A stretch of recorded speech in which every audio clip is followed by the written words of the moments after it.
L'Espagne remporte l'Euro 2024, le 4e championnat d'Europe de la Roja après un parcours sans faute. On va en parler dans cette émission. On parle également de l'Argentine, de Lionel Messi qui remporte son 16e sacre en Copa América, le deuxième de l'attaquant de l'Inter Miami qui réalise le doublé après la Coupe du Monde 2022. Et puis l'ASK bat 2-1 l'ASCO de Cara et remporte la Coupe du Togo 2024 à l'issue d'un match qui a fini sur des tensions. Alors, bonsoir à vous nos chers téléspectateurs de New World Info 1, à vous nos chers internautes également qui ne cessez de nous suivre sur notre chaîne YouTube et qui ne cessez de liker, de partager, d'aimer, de commenter ces émissions sur notre chaîne YouTube. Un plaisir d'avoir votre attention, vu que vous suivez à Lomé, à Abidjan, à Accra ou encore à Cotonou, à Bamako, à Dakar, un peu partout, à Paris, ou à Washington, un peu partout dans le monde. Un plaisir d'avoir votre attention. Alors, je vous présente mes invités dans cette émission. J'ai Vicente Noussoulé avec moi. Vicente, un plaisir de te retrouver. C'est un plaisir partagé, Helmut. Bonjour et bonjour à tous les téléphiles qui nous suivent. On a également un nouveau de la maison. Bonjour monsieur, enchanté. Ouais. Bon, c'est ma première, merci. Elliot, heureux d'être, c'est ça, heureux d'être ici pour participer à cette émission. Alors, je précise que tu as suivi non seulement la finale de l'Euro, mais tu étais également au stade pour de Kégué, Togo. C'est ça exactement. On va parler de cela tout à l'heure dans cette émission. Alors on part avec le premier sujet, c'est l'Euro 2024 qui est au terme depuis le 14 juin. Vous l'avez suivi de long en large, l'intégralité de la compétition sur vos chaînes New Sport. Vous avez eu le plaisir de vivre ces moments incroyables. Le parcours parfait de l'Espagne lui permet donc de remporter ce titre. Certains diront logiquement en finale face à l'Angleterre 2-1. Un match qui a été intéressant, qui a permis donc à la Roja, une équipe également en majorité constituée de jeunes et de vétérans, expérimentés. C'est ça. Alors, je te donne la parole pour commencer, Elliot. Ok, merci. La finale, tu l'as trouvée comment ? Moi, j'ai beaucoup aimé la première mi-temps. Ça a été dynamique, on a su qu'il y avait de l'intensité directement. Même s'il n'y a pas eu de but. C'est ça, exactement. Bon, on sait que dans ce genre de match, c'est toujours le premier qui part favori. Ouais. Donc, il y a eu un nul à la mi-temps. C'est en deuxième mi-temps que tout s'est joué, quoi. Donc, bon, on a pu avoir un très beau match. Certains joueurs ont notamment été démarqués, les jeunes comme Nico Williams et Lamine Yamal, c'est ça, jeune de 17 ans.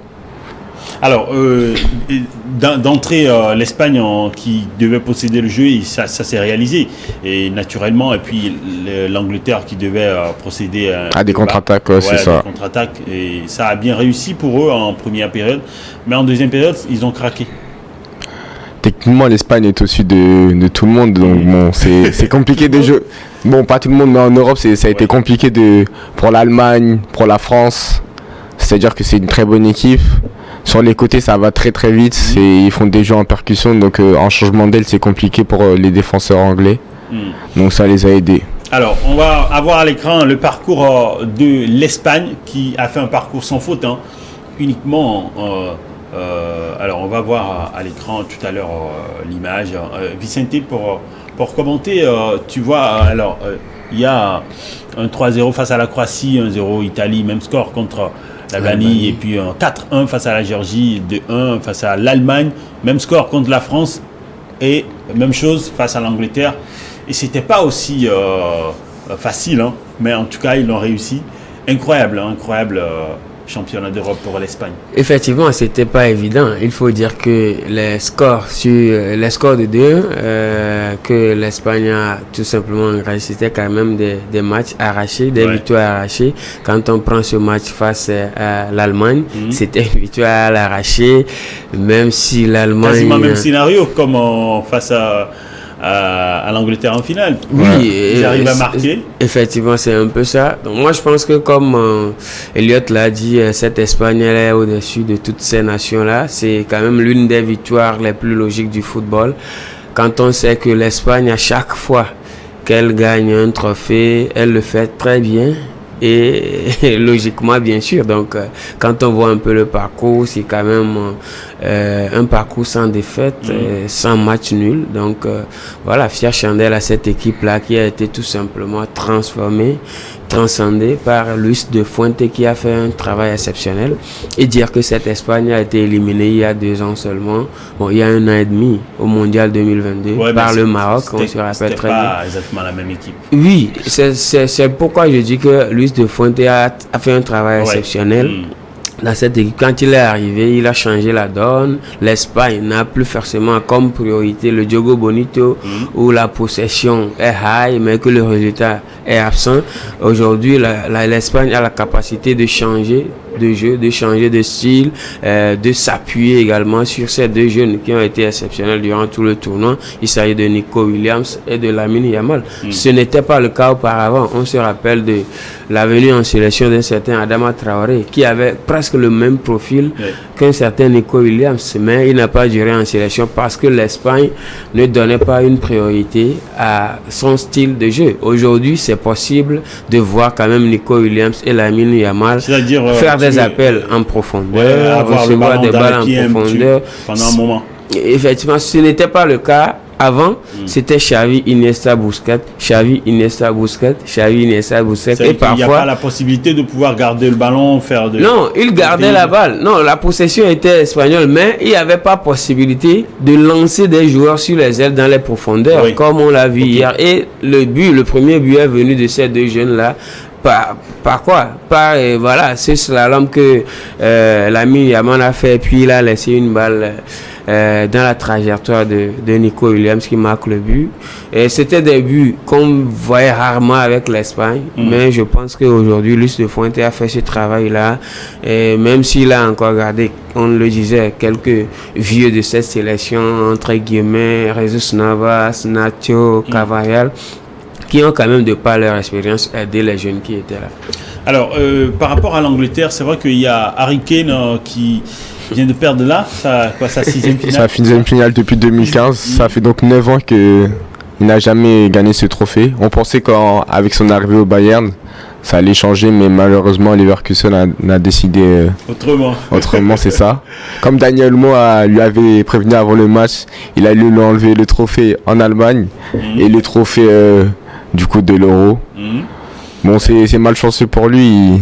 Mais après, quand on voit le parcours de l'Angleterre venir en finale aussi, c'était sur le fil aussi. Hein. C'est vrai. Tu dirais qu'ils n'ont pas... Ils sont arrivés en finale après l'avoir volé, peut-être?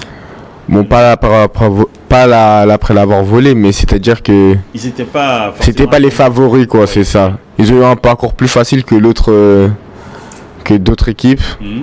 Mais bon, on savait qu'ils n'étaient pas favoris. Mais bon, avec l'entrée de certains joueurs, l'Angleterre permet qu'il y a des changements, mais bon. Alors, et tu disais avant de cette émission qu'il y a beaucoup de joueurs qui t'ont déçu par rapport notamment Phil Foden qui n'est pas le même en club qu'en sélection, c'est dommage quoi. On s'attendait à mieux, on attendait plus à un Cole Palmer dès l'entame de jeu en titulaire. Mais Southgate n'a pas voulu faire des choix directement, donc bon. On s'est contenté de Cole Palmer en remplaçant, c'est pas grave. Alors, et si Phil Foden ou encore Bukayo Saka n'ont pas aussi été aussi très lumineux, est-ce que ce n'est pas parce qu'en face, par exemple, Saka, il y avait Cucurella qui était Cucurella. C'est vrai aussi, défensivement aussi c'est très solide. Oui. Je pense aussi c'est question d'habitude en club, c'est-à-dire ils ont Guardiola qui est le meilleur technicien au monde et c'est question d'habitude, tu joues pas tout le temps avec par exemple Haaland ou De Bruyne, ils ont pris les habitudes, sachant que Foden est encore un très jeune joueur. Donc bon, je pense que c'est question d'habitude. Avec City, il faut pas oublier aussi la tactique de Southgate, qui ne les laissait pas forcément l'opportunité de pouvoir aller trop de l'avant. C'est ça, exactement. Alors, Vicente, un mot sur l'Angleterre? L'Angleterre, je pense bien que l'Angleterre n'a pas aussi démérité. C'est vrai que ça n'a pas été le même parcours que l'Espagne. Il y en a qui disent que ils n'auraient pas rêvé mieux une finale. Non, je pense que c'est vrai que ce n'est pas le même parcours que l'Espagne, mais l'Angleterre mérite quand même d'être en finale et pourquoi pas de prendre ce trophée-là. Mais c'était quand même face à une équipe mieux organisée. mieux techniquement mieux que. Sinon, l'Angleterre mérite d'être en finale. Maintenant, il y a beaucoup de déchets dans cette sélection-là, ou encore tu penses un excès. Où ils ont atteint leur limite. Non, peut-être un excès d'offensif aussi, un excès d'offensif de même registre. C'est ce que moi je pense. Elliot parlait de Phil Foden. Foden, meilleur joueur de la Première Ligue cette saison. Mais à l'Euro, on ne l'a pas vraiment reconnu, puisque c'est un joueur qui se démarque beaucoup, qui décroche et qui a besoin de beaucoup d'espace. Effectivement, qui a une qualité de frappe exceptionnelle, mais sur cet Euro, on l'a même pas vu. C'est vrai que Bukayo Saka, un des meilleurs joueurs de la Première Ligue, il y a Bellingham, meilleur joueur de la Liga, Harry Kane sous les dehors. Tout cela, incroyable, on ne les a pas vus. Maintenant, celui qu'on espérait moins, c'était quand même Cole Palmer qui a essayé quand même, quand il entre en jeu, de confirmer tout le bien qu'on pense de lui, tout le talent qu'il a étalé en Premier League. Mais en gros, l'Angleterre a quand même fait preuve de fébrilité défensive par moment également. En première mi-temps hier, on a quand même vu qu'il y avait une ligne défensive assez solide avec Walker et Luke Shaw qui bloquaient les velléités offensives et de Nico Williams et de Lamine Yamal. Mais en deuxième mi-temps, on a senti qu'ils ont perdu leur repère. On a vu Walker qui partait faire des centres. Pourtant, les centres ne sont pas ses premières qualités. On sait que c'est pour cela qu'à City, il y a Bernardo Silva devant lui pour tout simplement lui permettre de se concentrer sur son caractère défensif. Mais hier, il a été absent surtout à son poste, d'où le but de Nico Williams. Maintenant, voilà, l'Angleterre qui enchaîne 2 finales de l'Euro sans l'avoir gagné. Je pense que psychologiquement, ils doivent recevoir un coup. Et Southgate l'avait déjà dit, que s'ils connaissent encore un échec à l'Euro ou en compétition internationale, il allait faire ses bagages. Et je pense que ce matin déjà, il est en train de faire ses bagages, malheureusement. Alors, un mot sur Nico Williams ou encore le joueur de l'Atlético Bilbao. C'était pas aussi récurrent de voir des joueurs de Bilbao briller à ce niveau en Espagne. Il est quasiment avec Lamine Yamal les 2 révélations de ce tournoi. Un mot pour lui et puis Lamine Yamal. Non, félicitations à ces 2 jeunes joueurs. Sincèrement, ils ont bluffé tout le monde. C'est-à-dire, c'est impressionnant ce qu'ils sont venus faire à l'Euro. C'est vrai que... Et à chaque fois qu'on les attend pour qu'ils se cassent la figure, non, ils essaient quand même de réussir le niveau à chaque fois. Hier, c'est vrai qu'il y avait moins de solutions en première mi-temps, mais il était très intelligent les 2. Ils se changeaient les ailes pour voir là où la faille allait se faire voir. Et puis en deuxième mi-temps, on l'a vu. C'est-à-dire, Yamal est revenu sur son côté, a laissé un caviar tout simplement à Nico Williams qui a marqué le but. Durant tout le tournoi, je pense qu'ils ont été très constants, très réguliers. C'est vrai que par moment, ils sortaient avant la fin du match, mais je pense que ce sont des jeunes sur qui Luis de Fuente a mis beaucoup plus de confiance. Il sait que c'est vrai, l'Espagne est reconnue, est réputée pour ce football léché, pour ce football de possession, mais qu'il peut tout simplement surprendre le monde du football avec ces 2 jeunes-là, c'est ce qu'il a fait. Et maintenant, c'est des jeunes de 17 ans, 19 ans qui sont arrivés en sélection très tôt, qui pourraient encore faire les sélections antérieures, moins de 20 ans, etc. Mais grâce à leur maturité, ils sont là et ils ont fait un tournoi exceptionnel. Et ce qui m'impressionne personnellement, c'est un peu la symbiose, l'harmonie entre ces deux-là. Peut-être ailleurs, on pourrait constater une rivalité entre ces deux, mais ils nous ont tout simplement éblouis et époustouflés avec leur symbiose, et le résultat est là. Félicitations à ces 2 jeunes joueurs, mais également à toute cette Espagnole, à Rodri, à Carvajal, ces joueurs expérimentés qui les ont encadrés, il ne faut pas oublier, à faire ce qu'ils ont fait. Et vraiment, c'est tout simplement. Alors, une moyenne d'âge de 27,2 ans, c'est pas la plus basse, parce que la France, c'est à 26. C'est ça. Et ça relance le débat autour du Ballon d'Or. Ça relance. Mais bon, on attend impatiemment cette date. Et tu le donnerais à qui, toi? Parce qu'il y a ici, par exemple, Rodri qui finit d'ailleurs meilleur joueur de l'Euro 2024. Gagnant de la première ligue. Oui. Mais après, il y a Bellingham en. Bellingham, c'est une finale de. C'est ça exactement. Bon, il y a 3 favoris, Rodri, Vinicius et Bellingham. Moi, je pencherais plus sur Vinicius. Ok. Parce qu'il a fait une très bonne saison en Liga, il a poussé le Real en Champions League, mais malheureusement, il n'a pas su emmener le Brésil en finale, c'est ça, car il avait pris un carton jaune dès la phase de poule, donc ça lui a privé des quarts de finale, et ils se sont fait éliminer par l'Uruguay, donc ce qui a entamé la fin des compétitions. Ça a été dommage, car il aurait pu montrer encore son niveau à la scène internationale, mais bon, comme on dit, ça sera l'année prochaine, il est encore jeune. Peut-être qu'on verra un Rodri ou même pourquoi pas un Carvajal, mais bon, ça c'est vraiment si il décide de faire jouer les trophées pour toutes ces années passées au Real et toute sa longévité dans le football, car il a été très bon encore hier soir. Et puis on ne sait pas, tu n'as pas encore vraiment joué, il y a encore quelques détails à jouer en début de saison prochaine, hein, bien sûr. C'est ça, bien évidemment. Bon, avec Mbappé au Real, qui sait, peut-être que lui aussi il a peut-être sa chance à jouer, on sait pas. On verra bien. Alors, avant d'observer la pause, Vicente, un mot sur la compétition de façon générale?